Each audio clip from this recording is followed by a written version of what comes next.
Welcome to the second webinar of the series titled What is Experiential Retail? So let's get started with who we are and why we're here. I'm Ian Johnson, founder and creative director of QUININE. QUININE is a leading retail experience consultancy. We help product and service brands create retail environments that work for their brands, their business, their customers, and their staff. And I'm Alex Whitlow, Senior Design Director at QUININE. Together with Ian and the team here, for the past 10 years, I've been designing experiences for large global retailers. Yeah, and we're here today because everyone is talking about experiences in retail experience. It's a bit of a buzzword that hasn't been very well defined, and it's this lack of definition that makes it difficult to discuss, define, and quantify what retail experiences are right for the brand and the customer. As an industry, we need to do this better. We need to do a better job at discussing, defining, and validating retail experiences. And we understand that validating retail experiences is a real challenge, but defining new metrics, I feel, is beyond the scope of this webinar series. Yeah, this series focuses on outlining our experience framework so that you can use it as a tool to discuss and define your own retail experiences better. The experience framework we have is a platform. It's a set of definitions and a structure that we use internally to help our clients define their right experience. Yeah, and we want to share it with you, hopefully giving you a better understanding of what makes up an appropriate retail experience.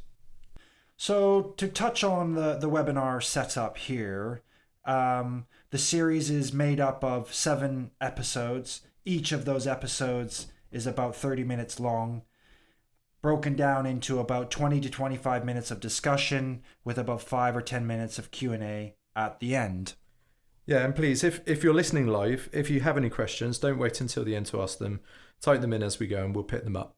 Yeah, and after the broadcast, we'll post this webinar on our website and then following weeks, so you can download it and listen to it in your own time. Right, so our first webinar from last month is already uploaded and available for download. And that one focused on setting out the experience framework that we mentioned. So please check that out if you missed it. But for today's purpose, let's have a quick recap. So Ian? Yeah, so just to recap our experience framework, at the core of this framework is this trinity of time, place, and people. And it's these 3 components that combine, interlink, overlap to set the foundations of all types of experiences. Now, I know it's pretty simple and it looks a bit obvious, and sometimes it's perhaps a bit too obvious, but that's because it gets overlooked all the time. We wanted this framework to be simple and accessible. So when we're discussing retail experiences, we always start here with these 3 core elements. I need to be there, I need to be somewhere physical, and it all happens in a moment of time. Yeah, so looking at time, as you can imagine, defining time, that's pretty complicated. So we just don't dive too deep here. We use time as an indicator, really just to remind ourselves of the external context of the experience. But we look at time in 3 ways. Firstly, we look at the moment in time. Secondly, we look at the amount of time you spend during the experience. And thirdly, and finally, the frequency. This is how often you encounter the experience. But as I say, we don't dive too deep. Time is a consideration that we layer into the framework. Okay, people. This is about the customer and their purpose to be in store. This is what you set out to accomplish when you go off to the shops. This is all about the reasons people go into store and what they expect to get out of their journey. We sometimes call these the experience realms or the customer missions. We've identified 5 of them, and they help to capture all the basic activities people do when they go into a retail environment. So, to begin with, we have the functional realm, and this is where I set out to accomplish something. The social realm, this is where my mission involves connecting with people. And the escapist mission, well, that's just about being there in store. While the educational mission involves bettering oneself both mentally and physically, the entertainment realm is all about just having fun. So the third and last core component is place. And this is where our focus will be today. But for now, just to simplify it, this is about going beyond the 4 walls, the floor, the ceiling of the traditional physical retail environment This is about breaking place down into a customer journey, and a journey that's attributed to physical locations in store. And this helps us organize place into tangible and more definable sections. Yeah, so today, as Alec mentioned, we're going to dive deeper into place. It's about going beyond the store atmosphere and looking at the smaller components of the customer journey. And it's this customer journey that is defined by each brand. It's theirs specifically to own and craft to suit their own brands and customers' expectations. But for the sake of this webinar series, we've just set up a simplified generic set of customer journey stages. We have 8 of them. We've simplified it so that we can share the framework with you today. And our main point to make here is that it's crucial that these customer journey steps are well refined and they are working together seamlessly before we layer in any of those more complicated, immersive or interactive experiences. We need the stages of this customer journey to work together seamlessly before you create these more immersive, interactive activities. Getting these basics right first builds up a solid foundation for all of the experiences. And without this place working, without these customer journeys working seamlessly together, the rest of the experiences will just unravel. You must think of the place as a functioning operational system that needs to work for your brand, the business, the customer, and the staff. Yeah, and it's obvious that things need to work. So obvious that, again, many retailers are just overlooking this fact. So we wanted to remind you of a few basics. It's about creating a frictionless retail experience. That's a frictionless retail experience that aligns the store environment to the brand values and the customer's expectations. Yeah, it's how this store works that frames all other activities in store. If your store doesn't work to begin with, then getting the rest of these experiences right becomes much more difficult. But there is something else happening here as well. We all have these historical reference points where in the past, retail stores provided for our functional needs. Yeah, Alan, perhaps I'm impacted by this more than most. As I've mentioned before, my grandfather was a Hudson's Bay fur trader. He's the guy in the middle. And this sort of mindset that I go to the general store to get my provisions has imprinted some very strong behavioral habits on me. Yeah, and I don't think it is just you though. I think we all are hypersensitive about how our retail experiences, they need to function and how they need to work. We're all critical of the functional aspects of the retail experiences that we have. Yeah, the place is the foundation that drives and supports all experience realms and missions people go into store for. So it's crucial to consider the place in more detail than just the atmosphere. You must get these basics right first. So what do we mean when we talk about how a store works? Is that about transactions and purchases? Yes, in a small part, but how a store works for me goes way beyond transaction. Ian, I know you have some examples here, or certainly one example to help us contextualize. So let's put a bit more meat onto this idea, shall we?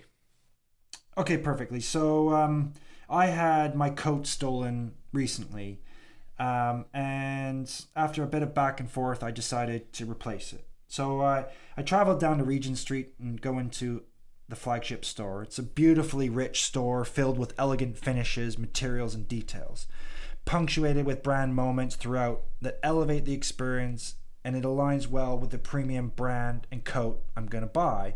Al, by all accounts, it's a pretty good first impression.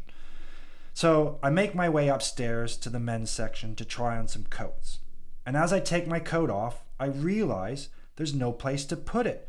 Can't hang up the coat I brought with me anywhere. There's no coat hook, there's no additional hanger, and there's no staff coming forward to take my coat. And so I just placed my coat on the ground next to the display. Nice. Picking up all that dust and kicks from the busy footfall of that store. I know, it wasn't exactly what I expected from a premium brand.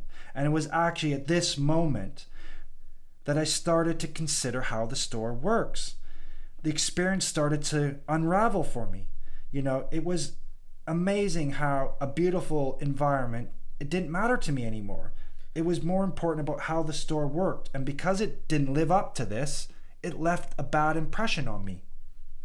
Yeah, and that's quite a dramatic fall from grace just from the one missing hook or hanger for you. I know. I mean, I was amazed that such a small detail had such a big impact on me. Yeah, and I've been to that store too, and I had a really, really good experience. And you're right, it's a beautiful place. It's a pretty nice place to be, but it's amazing that such a small detail, just that one small thing, if it doesn't live up to your expectations, your entire experience can become derailed. But your story, that actually reminds me of a funny story I had. It was only a few weeks back. I was trying on some jeans. I grabbed a few pairs and headed for the changing room. I tried on a pair, and the fit was all right, but the security tag was fixed to the crotch area, and I don't know how you say it. It was getting in the way. It was hitting me in all the wrong places, and that's not frictionless retail. No, not at all. And it's a funny story, but it's just a good reminder that no detail is too small or too big. Making the store work goes beyond the transaction. Everything counts. The customer is watching.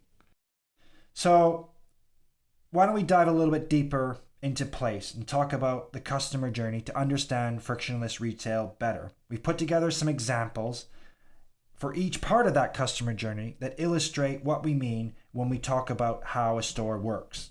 And these examples, this is not exhaustive. We'll just touch on some things for you to consider and some actions to follow to make sure that your customer journey is working. So attract. Now, attract involves strong branding, dynamic eye-catching digital or graphics. But at an even deeper level, a deeper functional level, the requirement here is about identification. It's about navigation. You must let customers know where you're located. Okay, so we mentioned this store in our first webinar. This is Benetton, and the Benetton stores, that digital facade, it certainly has the wow factor, and you cannot miss it. It looks great, but it looks great until the day it doesn't work. And sometimes we need to remember that technology is not our friend. So our point here is we need to consider that and have a plan in place.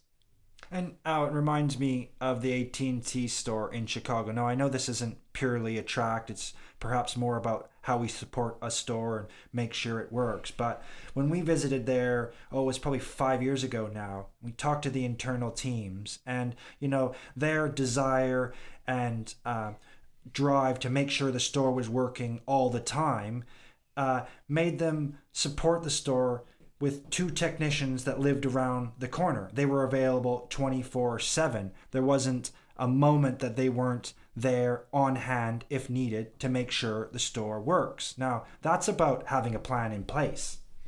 Exactly. And that kind of plan, I think, is not just relevant to those stores with high-tech installations and just digital screens, but you need that mindset with that kind of slightly more lo-fi attract, the signage.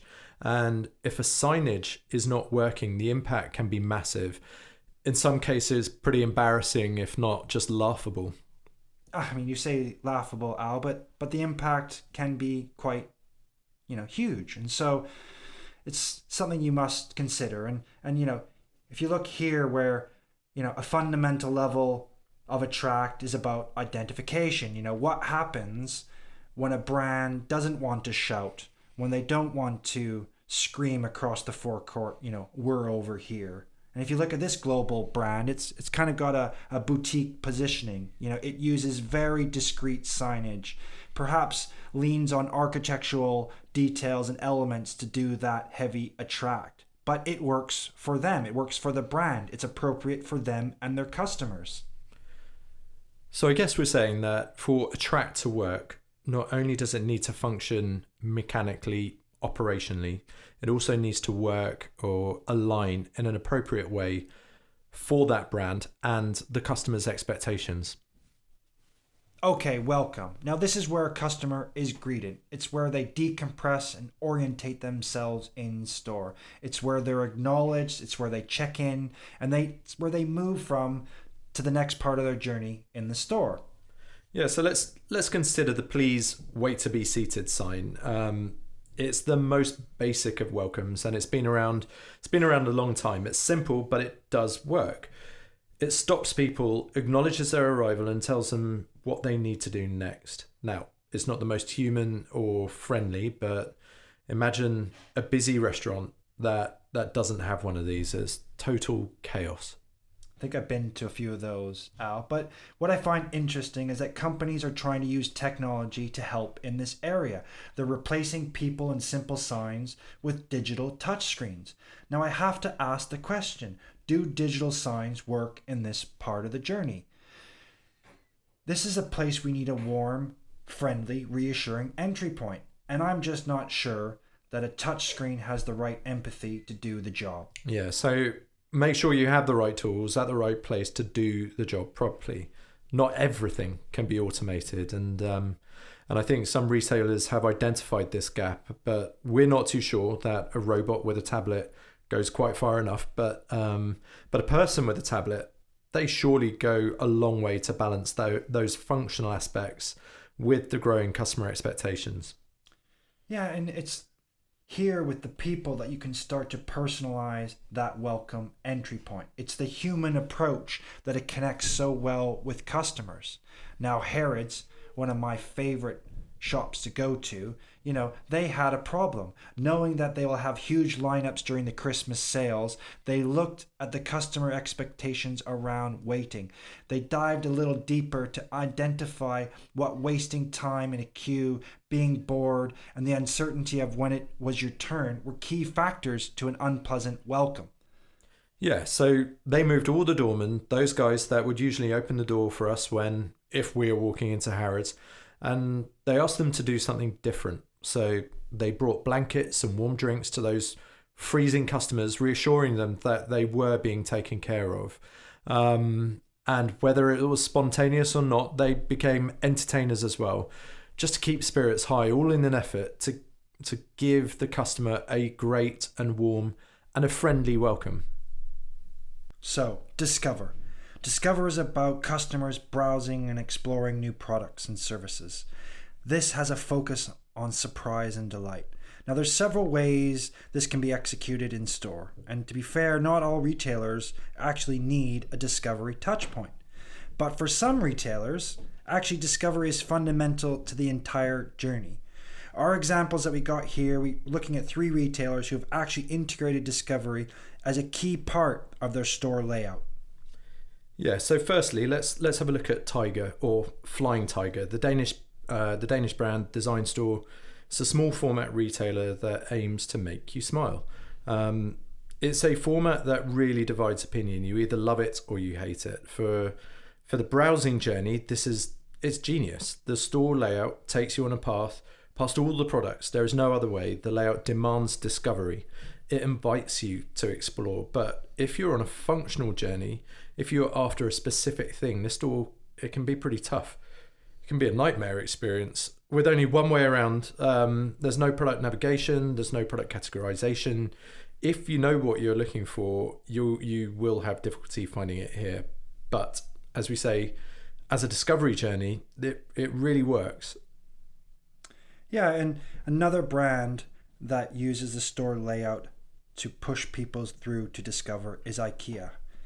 Now, it's obviously IKEA is a large store format, but if we focus just on the showroom, the main differences between IKEA and Tiger is that IKEA offers an element of control to the customer.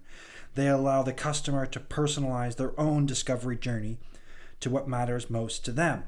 It's still very curated and guided, but IKEA have added in lots of navigation information to help people navigate through the store. They've tried hard to facilitate multiple customer journeys, not just the discovery journey. Yeah, so both of these journeys, Tiger and IKEA, they both work. They facilitate exploration and allow me to purchase the products I've selected. There is an end result, there's a conclusion. But what if a store only facilitates discovery? A store with no journey beyond discover? Yeah, it sounds a bit like a theme park, Al. And let's use the Samsung flagship store in New York City to touch on here. This is one of my favorite all-time stores, but I find it really interesting because you can't purchase anything in this store. Now, we've noticed this happening across the sector in a few other retailers. They're trying to innovate, they're trying new things, they're trying to push the boundaries of what retail is. Yeah, and Samsung have filled their showroom with the most interactive, the most engaging and fun activities out there, and they all relate to the brand and its products.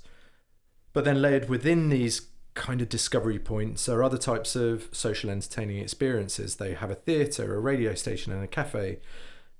But without a purchasing conclusion, does the retail store lose some of its meaning?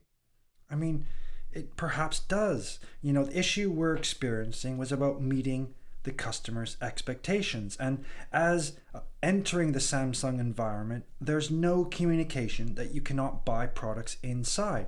And without that level of disclosure, the store fails to meet some of the customer's expectations. Yes, people want to try these products, but there's also a need to walk away with a purchase. And even though the Samsung store it's truly pushing the retail boundaries as a pure discovery journey, it is quite amazing. But when looking holistically across the entire customer journey, does it meet the customer's expectations of a retail environment? So, based on a customer's needs and wants, the select stage is where people compare, contrast, and choose their products or services.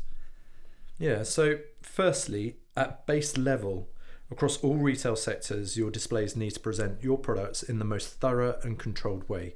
They need to be presented beautifully. You are now being compared to online, where everything is easy to maintain, to organise, and to navigate. And so anything less than this is going to present a barrier to the selecting and purchasing of a product. Messy aisles, dirty displays, or missing products, it's just not a fulfilling experience. It does not work. So another concern is how we organize product information. It's a fruitful discussion between the product and the retail teams. Now, having too much information is just as bad as having too little. And so Sonos, it's a great store, has both select and discover stages in one place.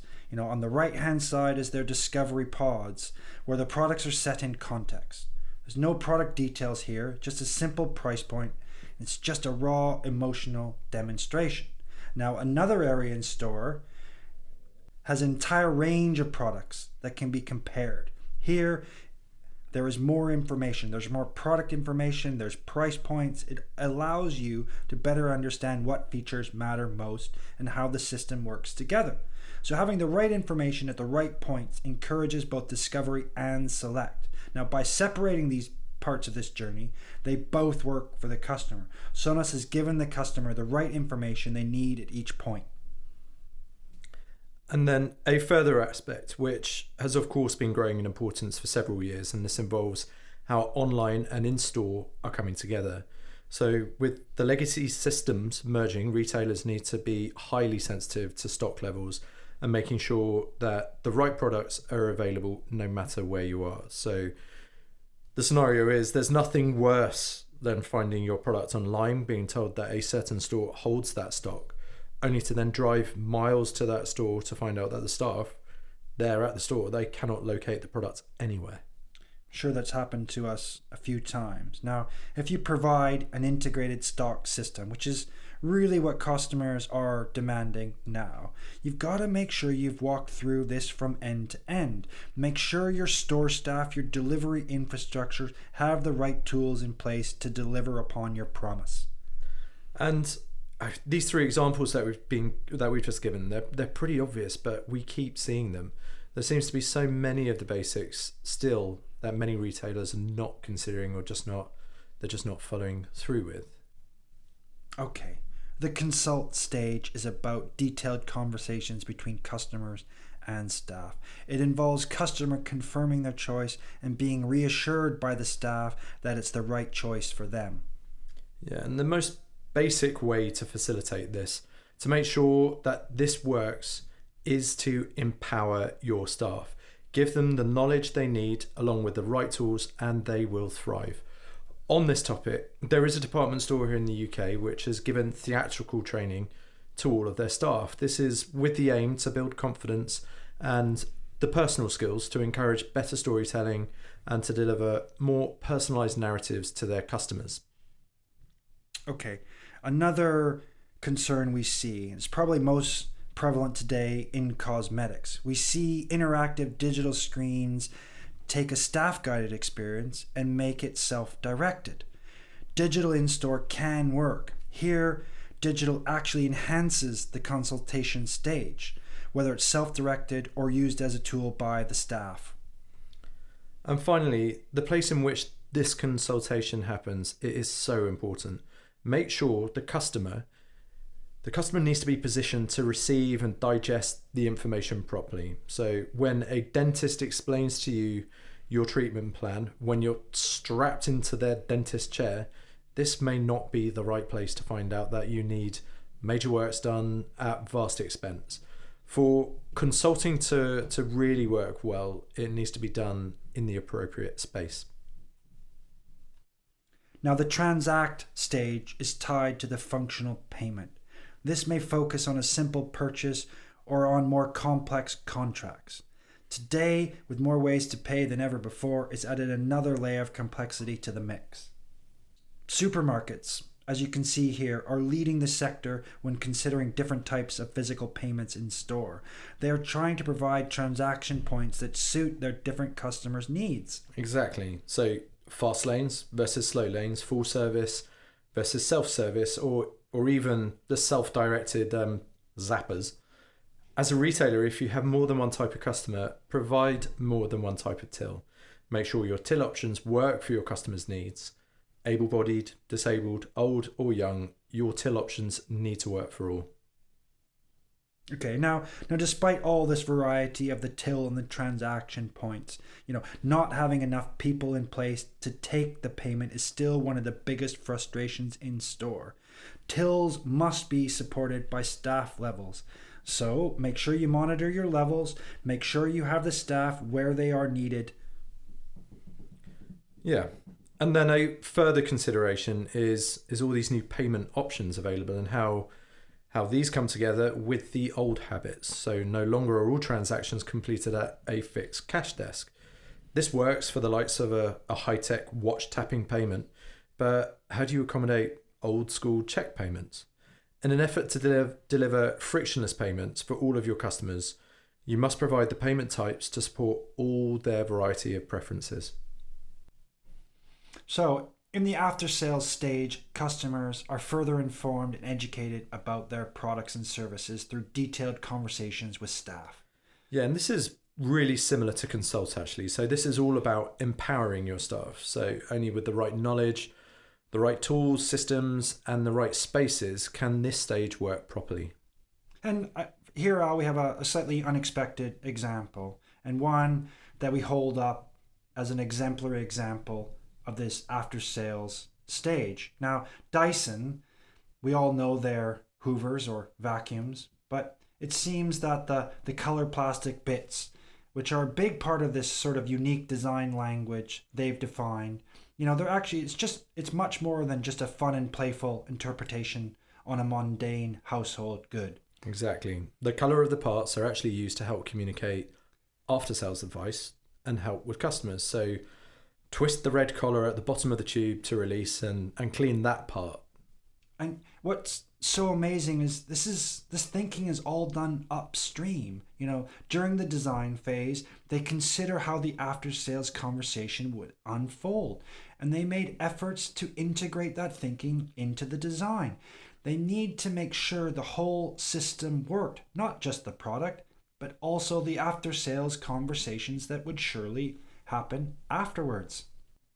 Okay, let's touch on our last stage in the customer journey, the goodbye and the thank you. Now, this is where we reassure the customer and define any follow-ups. Now, you could tie this back to the peak end bias, which is, I guess it's an effect identified in behavioral science that notes that the two most impactful moments are the ones of peak intensity and the one at the end of the experience. So make no mistake, this moment at the end leaves a big impression on your customers. Absolutely. And this is when staff go beyond just handing you a bag. So it's the simple gesture of taking your new TV to your car, or offering you that wrapping service at Christmas. But my favourite, or at least my least expected goodbye of all time, happens at Richer Sounds, where free umbrellas are offered to customers if it's raining outside. It's awesome. Okay, and that covers off the 8 stages of our customer journey. Gives you some examples of how they need to work. And I guess our hope is that they give you a little bit of insight to the level you need to think about each of the stages. But please remember, how a store works goes way beyond the payment transaction alone. So let's summarize. Let's summarize those insights and maybe capture 3 takeaways. The first of these, for me, is simple. It's creating a frictionless customer journey is about making sure that the store works and everything matters, whether it be big or small. Our second insight that is really important, role play every scenario to understand the journeys better. Use props, tools, prototypes, whatever you need, but walk through these journeys together. Identify all of the what ifs before you execute. And finally, only once the store works should retailers engage with the more emotional and immersive activities. Yeah, Al, it's so important. Before you jump into that very interesting education or escapist or entertainment types of activities, get the basics down pat. Make sure your store works and everything else will work with it. Understood. Okay, now, so, right, again, we're running really short of time here, as per the last webinar. We promised a Q&A. I think we've got time for one, and I saw one question earlier in that I really like the look of. So I'm going to ask you that one. And that is, you've used dentistry as an example. Is this retail? Okay, great insight. And, it kind of responds to the changing nature of the retail landscape. So my opinion, dentistry is absolutely retail. They just haven't recognized that. And so as the high street redefines itself, we're going to see many more of these types of services come out to the high street. If you think about it, dental treatments, they're products in a sense, and dental practices need to start to sell them as such. So it's similar to banks. Dental practices are seeing an opportunity to redefine themselves by looking at the customer experience. And, let's be fair, it's a customer experience that really needs some looking into. Nice. Okay, as I mentioned, we are short of time, so I don't think we've got time for another question. So to all of you who have been sending in your questions, we will get back to you. Now, we would like to let you know a bit about our next webinar, Webinar 3, where we will be focusing on the first of the 5 experience realms, the functional realm. We'll show you how we use the framework to make these functional missions more meaningful, and we'll use a bunch of interesting examples and insights. So yeah, it should be good. Just please keep an eye out on our website for the release date. Okay, that really is all the time we have today. So I'm Ian Johnson. I'm here with Alex Whitlow. Just a big thanks for listening. Yeah, thanks, Ian, and thank you, everybody. And yeah, we look forward to having you on Webinar 3.